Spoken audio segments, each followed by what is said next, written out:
When you were out there protesting, not just from you, but what you were getting from the people who were around you, obviously protesting, did you get the impression that folks were out there protesting because enough was enough in terms of this happened, or was it elevated? It's elevated even more because there was such a delay in arresting the police officer, and the other 3 officers hadn't been arrested yet. Stephen A., I think it's a mix of everything you mentioned. And, on top of this, I think we are going through a pandemic. I think that's the thing people are forgetting. These are people that are, have had checks delayed or canceled for 2 months now. And people are desperate. And, the pandemic, COVID, it targets the Black community. We're the people that don't have the access to healthcare. We're the people that, don't have the top level jobs that are getting cut and replaced. So people have to understand the desperateness that our community is in, how hopeless we feel. And then to see another Black man murdered in the streets for no reason, over a fraudulent $20 bill, if you really look at the details of it. It's inexcusable. It happens so much. And my fear is that we as a people will become numb to it. So it's important for us to stay outraged. It's important for us to continue to be angry, continue to protest, continue to shed light and highlight, what's going on in this country and the broken system that we're living in. Malcolm, my thoughts go to Colin Kaepernick.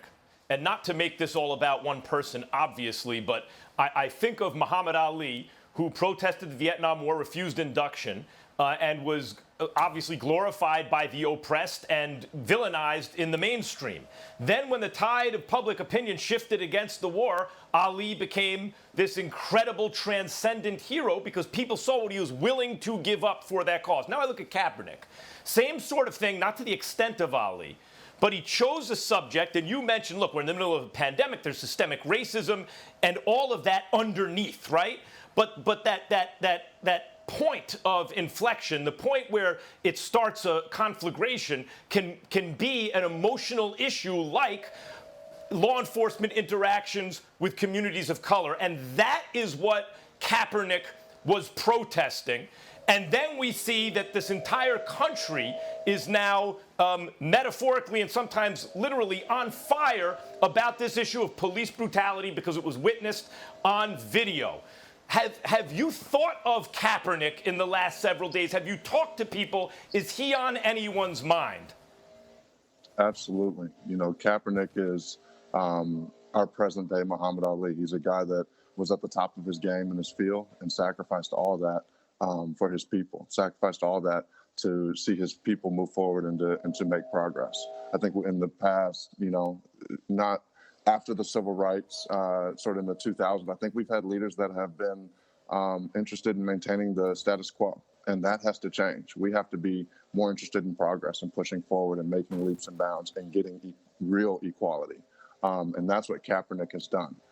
So it's important for us to continue to highlight where we can these traumas that are happening in our communities and do our part. Death is obviously egregious, and that's the most egregious and fatal thing that obviously can happen, as it happened to Mr. George Floyd. And obviously you throw in names like Sean Bell, Philando Castillo, Eric Gardner, the list goes on and on.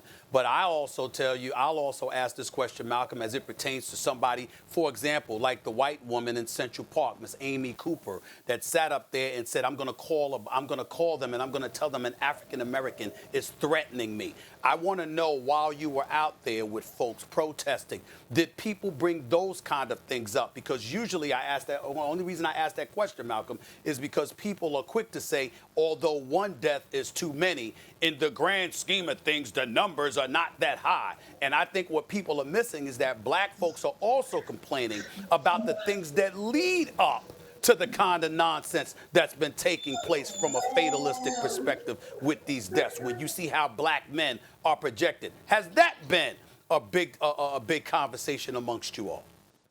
Absolutely. It's definitely a big conversation. It'll continue to be a big conversation. I think when it's not happening to your people and it's not happening to your race, I think it's easy to say the numbers aren't that high. This isn't that bad. But once it happens to your family member, or it happens to a friend, or someone you knew in your community, or someone you didn't know that has the same skin tone as you, it is a huge problem. So I think it's wrong and immoral to discount and talk about numbers when these are people. At the end of the day, Stephen A., we want to live. We want the same opportunities. We're not asking for more. We're asking to live a decent life and to live out our God-given rights and live out the rights that this country has promised us. Although they have not been fulfilled, we are deserving of living out those rights. Malcolm, this morning, Woj reported that the National Basketball Coaches Association has established a committee on racial injustice and reform to pursue solutions within NBA cities. The coaches selected to the committee include Greg Popovich, Steve Kerr, Lloyd Pierce, David Fizdale, Stan Van Gundy. The list goes on and on. The NBCA has a Tuesday call planned to discuss how to begin immediate action in these cities. What are your suggestions, though, for actions that you would like to see taken by this committee?